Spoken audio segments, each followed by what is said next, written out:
In this short lecture, we will try to know about the real or legal meanings of the word jurisprudence.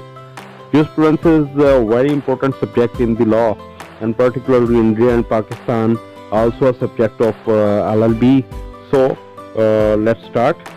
Jurisprudence किन अल्फाज से मिलकर बना है और ये वर्ड लफ्ज़ कहाँ से आया है, यही आज के इस मुख्तसर लेक्चर में जानने की कोशिश करेंगे. Jurisprudence is amalgamation of the two words. First word is juris and second word is prudence. Juris is a law and prudence is a wisdom.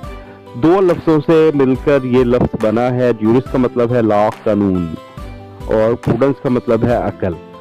अकली कानून, ऐसा कानून जिसमें अकल का इस्तेमाल किया गया हो या अकल से रिलेटेड हो.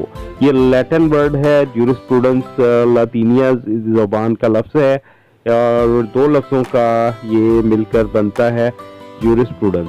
jurisprudence एक ऐसा सब्जेक्ट है जिसमें ऐसे कवानीन के बारे में डिस्कस किया जाता हो जिसको अकल तस्लीम करती हो.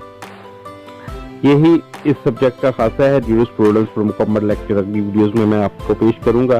फिलहाल jurisprudence का मतलब बहुत सारे स्टूडेंट्स का सवाल था कि ये इसका असल मतलब क्या है.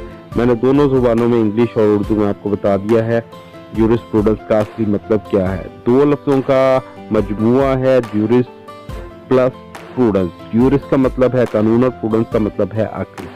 दो लफ्ज़ों से मिलकर बनता है अकली कानून. उम्मीद है वीडियो पसंद आएगी. चैनल को सब्सक्राइब कीजिए. मजीद नॉलेज के लिए अपना बहुत सारा ख्याल रखिए. मुझे प्रॉपर्टी एडवोकेट को इजाज़त दीजिए. अल्लाह हाफिज़.